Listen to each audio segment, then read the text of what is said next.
Hello friends, cancer की क्या हर patient में मृत्यु हो जाती है? क्या जिसको भी कैंसर डायग्नोज हो गया क्या वो अपने आप में डेथ सेंटेंस है? यूजली ऐसा नहीं है। बहुत सारे ऐसे फैक्टर्स हैं जो डिसाइड करते हैं कि कैंसर जिसको हो रहा है उसकी मृत्यु होगी या नहीं, या उसकी कंडीशन बिगड़ेगी या नहीं, या वो कितना सर्वाइव करेगा। कौन कौन से ऐसे फैक्टर्स हैं जो कैंसर के सर्वाइवल रेट को अफेक्ट करते हैं, आज इस पर बात करेंगे। टॉपिक पर जाने से पहले जो लोग हमारे चैनल पर नए हैं उन्हें रिक्वेस्ट करूँगा कि चैनल को सब्सक्राइब करें, वीडियोस को लाइक करें, शेयर करें, फॉलो करें, कमेंट करें, पूरा देखें। टॉपिक इंपॉर्टेंट है इसलिए इसे अंत तक देखिएगा। चलिए शुरू करते हैं इंपॉर्टेंट वीडियो।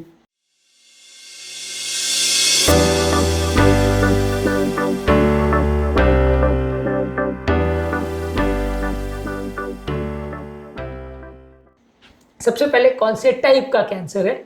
मान लीजिए अलग अलग तरह के कैंसर के हिसाब से अलग अलग सर्वाइवल रेट होता है। किसी व्यक्ति को अगर ब्रेस्ट कैंसर है, अगर जेनिटल एरिया का कैंसर है, प्रोस्टेट का कैंसर है, तो ये ऐसी चीज़ें हैं जिनको इजीली सर्जरी करके निकाला जा सकता है, तो ये में सर्वाइवल का चांस अच्छा मिलेगा।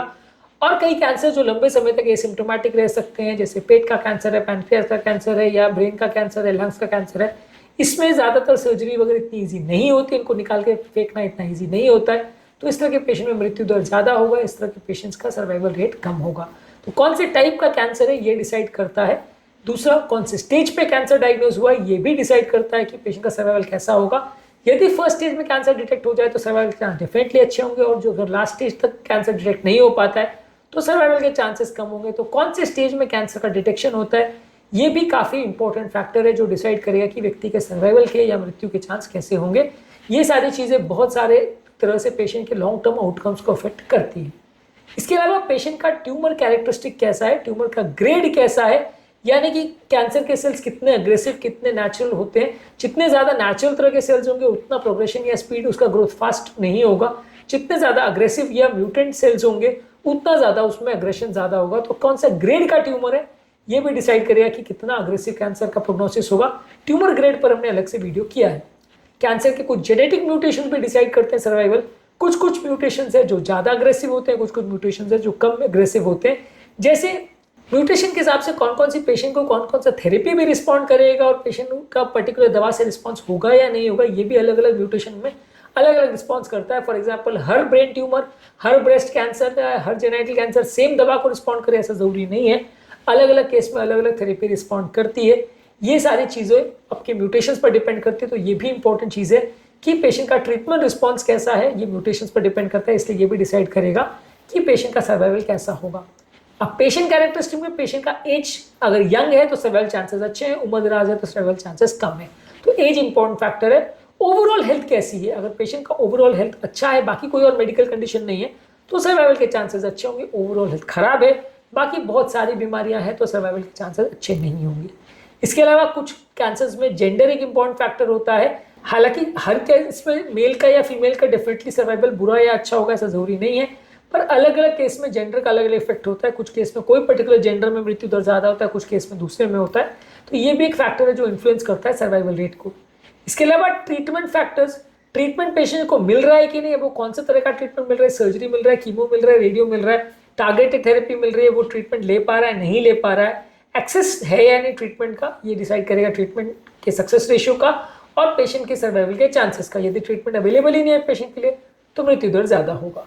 पेशेंट को रिस्पॉन्स कैसा मिल रहा है ट्रीटमेंट का, मान लीजिए आपने कीमोथेरेपी दिया, इससे कैंसर रिग्रेस हो गया तो सर्वाइवल चांसेस अच्छे होंगे, नहीं हुआ तो मुश्किल है। सर्जरी की और सर्जरी से पूरा कैंसर रिसेक्ट हो गया तो सर्वाइवल चांसेस अच्छे होंगे, अगर नहीं होता है तो मृत्यु दर ज़्यादा होगा। तो रिस्पॉन्स कैसा मिल रहा है थेरेपी का ये भी डिसाइड करेगा सर्वाइवल चांसेस। इसके अलावा थेरेपी का कैसा साइड इफेक्ट्स हो रहा है। कैंसर के पेशेंट्स में जो भी थेरेपी आप करते हैं साइड इफेक्ट्स का रेशियो बहुत ज़्यादा होता है, और कई बार ये साइड इफेक्ट्स के चक्कर में पेशेंट अपनी थेरेपी को बंद भी कर देता है और इरिटेट भी हो जाता है, थेरेपी नहीं कराना चाहता है। तो कैंसर के पेशेंट में यदि पेशेंट अगर थेरेपी ले रहा है, उसको साइड इफेक्ट नहीं हो रहे तो उसके सर्वाइवल के चांसेस अच्छे होंगे। जो अगर पेशेंट थेरेपी ले रहा है लेकिन अगर साइड इफेक्ट्स बहुत ज़्यादा हो रहे हैं तो वो दवाई बंद करने के चांसेस उसके ज़्यादा बढ़ेंगे और पेशेंट के लॉन्ग टर्म मृत्यु का चांस और बढ़ेगा। इसके अलावा लाइफस्टाइल और एनवायरमेंटल फैक्टर्स में पेशेंट का डाइट कैसा है। अगर डाइट अच्छी है, बैलेंस डाइट लेता है, अच्छा संतुलित आहार लेता है तो सर्वाइवल चांसेस अच्छे हैं। फिजिकली एक्टिव है, बिस्तर पर पड़ा हुआ व्यक्ति नहीं तो सर्वाइवल चांसेस अच्छे हैं। एक्टिव नहीं है तो मृत्यु दर ज़्यादा होगा। स्मोकिंग और अल्कोहल जो एक्सेसिव करता है और अगर कंटिन्यू करता है तो उसके सर्वाइवल चांसेस खराब होंगे, जो नहीं करता है उसके चांसेस अच्छे होंगे। जो व्यक्ति एनवायरमेंटल टॉक्सिन्स के एक्सपोजर में, जैसे एस्बेस्टॉस, हेवी मेटल्स, ये सारी चीज़ें कैंसर के आउटकम्स को अफेक्ट करती हैं। तो हेवी मेटल्स का अगर एक्सपोजर या टॉक्सिन्स का एक्सपोजर है और कैंसर होने के बाद भी एक्सपोजर अगर जारी है पोल्यूशन वगैरह का, तो मृत्यु दर बढ़ेगा। इसके अलावा कुछ साइकोलॉजिकल फैक्टर्स हैं, जैसे पेशेंट अगर एंजाइटी और डिप्रेशन का शिकार हो जाता है और अपनी दवाई बंद कर देता है, थेरेपी लेना नहीं चाहता, तो ये उसका मृत्यु दर बढ़ाएगा। यदि थेरेपी ले रहा है और साइकोलॉजिकल प्रॉब्लम्स नहीं हो रहे, तो मृत्यु दर को कम करेगा। इसके अलावा अगर पेशेंट को प्रॉपर डॉक्टर से थेरेपी मिलती है, प्रॉपर सपोर्ट ग्रुप्स मिलता है, फैमिली का अच्छा सपोर्ट मिलता है, तो ये भी उसकी ओवरऑल कंडीशन को बेटर करेगा। अगर सपोर्ट नहीं मिलता है तो मृत्यु दर बढ़ेगा। सोशल इकोनॉमिक कंडीशन कैसी है? पेशेंट अगर इनकम उसकी अच्छी है, एजुकेशन लेवल अच्छा है, तो वो प्रॉपर थेरेपी लेगा, प्रॉपर थेरेपी अफोर्ड करेगा, बचने के चांसेस अच्छे होंगे। जो पेशेंट पुअर है वो पेशेंट थेरेपी अफोर्ड नहीं कर सकता, और कैंसर कीमोथेरेपी और मेडिसिन अक्सर बहुत कॉस्टली आती है, इसको अफोर्ड करना इवन अच्छे लोग की बस की बात नहीं होती। तो ये अगर अफोर्ड कर सकते हैं तो डेफिनेटली चांसेस इंप्रूव हो जाएंगे। कई लोग थेरेपी के कॉस्ट की वजह से हार जाते हैं, इसकी वजह से भी मृत्यु दर बढ़ता है। इसके अलावा इंश्योरेंस स्टेटस, अगर पेशेंट को फाइनेंशियल सपोर्ट इंश्योरेंस से मिल रहा है या गवर्नमेंट से मिल रहा है, तो डेफिनेटली उसके सर्वाइवल चांसेस बढ़ जाते हैं। जहां सपोर्ट नहीं है और पेशेंट के पास खुद के पास भी पैसे नहीं है, तो फाइनेंशियल इश्यूज भी सामने आ जाते हैं, इसकी वजह से भी पेशेंट ट्रीटमेंट लेना बंद कर देते हैं। इसके अलावा कुछ बायोमार्कर्स भी है जो कैंसर के ओवरऑल सर्वाइवल चांसेस को इंप्रूव करते हैं।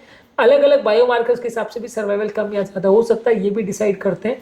इसके अलावा कुछ पर्सनलाइज मेडिसिन भी आती है, जिसमें स्पेसिफिकली टारगेट कैंसर सेल्स के लिए अलग अलग तरह की स्पेसिफिक थेरेपी आती है।